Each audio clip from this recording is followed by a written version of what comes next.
My name is Catherine Kennedy, and I work in the Education Property team at Forbes, where we deal with property and development matters for schools. Team members have extensive experience of working in the education sector, whether with higher or further education bodies, property holding dioceses and religious orders, local authorities and schools of all types. We deal with the full range of issues which arise from our clients' land occupations. One of the main things we do when we start to act for a new school is to review the title to the land they occupy and then work closely with them to understand their estate plans,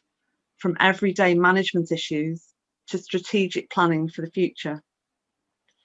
To do this, we review a school's title documents and prepare an executive summary report on any restrictions which could affect future reconfiguration or development. We know that future expansion plans and the dynamic nature of educational estates means that it is imperative to retain maximum flexibility when dealing with the granting of rights to third parties, whether access over school premises, so maybe wayleaves to energy providers, leases, licenses to third party occupiers, or other documents such as service level agreements. Having detailed knowledge of the title to the site from the outset means that the school can make informed decisions, anticipating what consents they would need and what barriers there might be to their plans. We are familiar with contacting on clients' behalf major governmental and charitable funding agencies and dealing with their requirements for funding, charging and grant schemes in detail to ensure that projects remain on track and are completed in envisaged timescales. We try from the outset to understand clients' preferred method of communication and agree clear parameters for reporting and updating, so we develop a flexible, responsive, pragmatic working style, resulting in easy exchange of information and a positive, timely result for each property transaction. We understand the pressures on budget holding school business leaders and are used to assisting them with their reporting and budgeting programmes, providing information and updates, including briefing papers for governors in an agreed format with executive summaries if required. Knowledge of specific relevant issues for an educational estate assists in being ready for transactions when they do arise.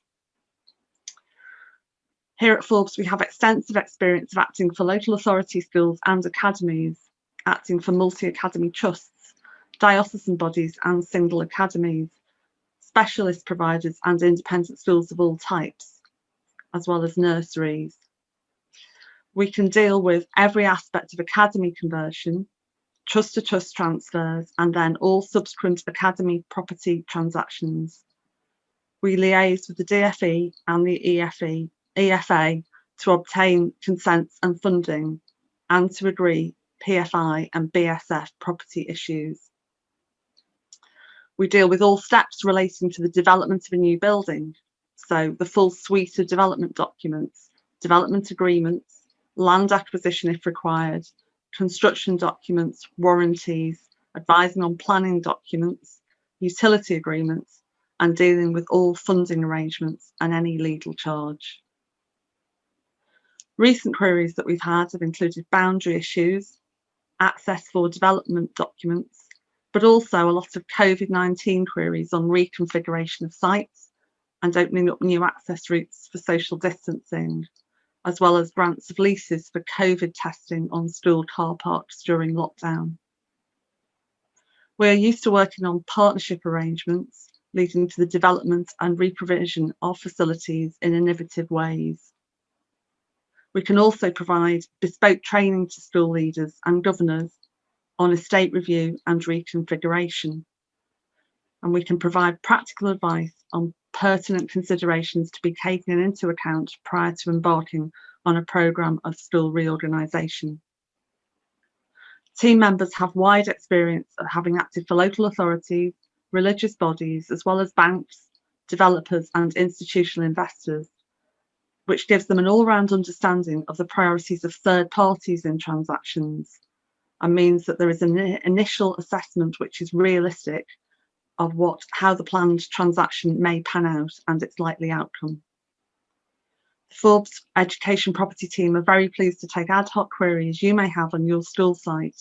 to enhance your knowledge of property issues you may need to deal with as part of running the school.